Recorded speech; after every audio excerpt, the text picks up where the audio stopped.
Մեր օրերին բավականին լուրջ ու խորը քննարկումներ կան սոցիալիստական մոդեռնիզմի վերաբերյալ, բայց ես նկատում եմ, որ մի մեծ շերտ այդ ժամանակաշրջանի դուրս է մնում քննարկումից եւ ուսումնասիրությունից։ Դա փոքր ծավալի կամ միջին ծավալի բնակելի կամ փոքր նշանակության հասարակական օբյեկտների ճարտարապետության շերտն է, բայց իրականում բավականին հետաքրքիր պրոցեսներ են տեղի ունեցել, որոնք վերաբերվում են ընդհանրապես կյանքի կազմակերպման նոր մոտեցումներին եւ նույն ճարտարապետները, որոնք նախագծում էին մեծ կոմպլեքսներ, համերգային դահլիճներ, օդանավակայաններ եւ այլն, նաեւ բավականին մեծ ժառանգություն են թողել փոքր բնակելի տների։ Ես կուզեի խոսել իմ ամենասիրած շենքերից մեկի մասին Երևանում, դա Բաղրամյան պողոտայի վրա ակադեմիայի հարևանությամբ կառուցված բնակելի տների շարքն է, բաղկացած 4 կցակառույց տներից, որոնք նախատեսվել են ակադեմիկոսների համար եւ իմ տեղեկությունով այդտեղ են բնակվել Վիկտոր Համբարձումյանը, Մերգելյանը եւ Ալիխանյանը, ճիշտ ասած 4-րդը դեռ չեմ պարզել ումն էր։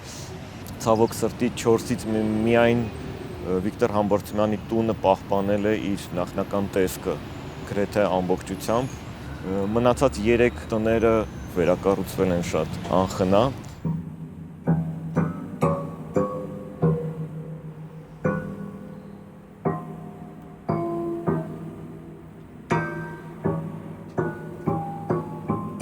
Այդ շենքերի ճարտարապետներն են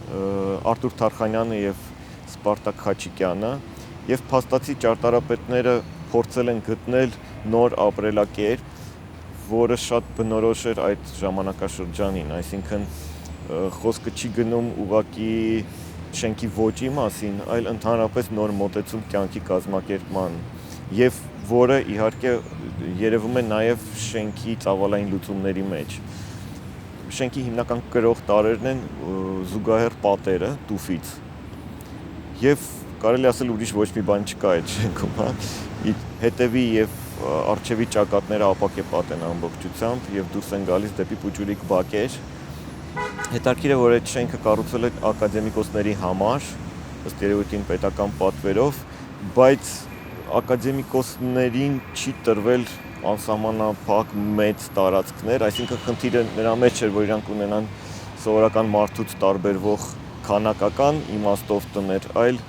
ըստ երևույթին այդ ակադեմիկոսներն էլ էին առաջադեմ կենցաղի նաև կրողներ եւ արդյունքում ստացվել է շատ ներդաշնակ կառույց։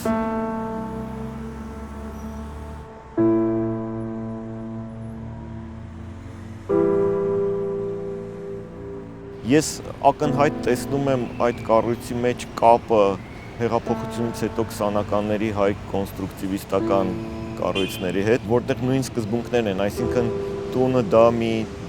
տուփ է սահմանափակ երկու կողմից, իսկ այն մասերը տան, որոնք առնչվում են բնության եւ լանդշաֆտի, քաղաքի լանդշաֆտի հետ, մաքսիմալ բաց են։ Եվ ինչն է հետաքրքիր, որ կենցաղային հարմարությունների տեսակետից կարող է թվալ ոչ բավարար այսօրվա մեր հայացքից,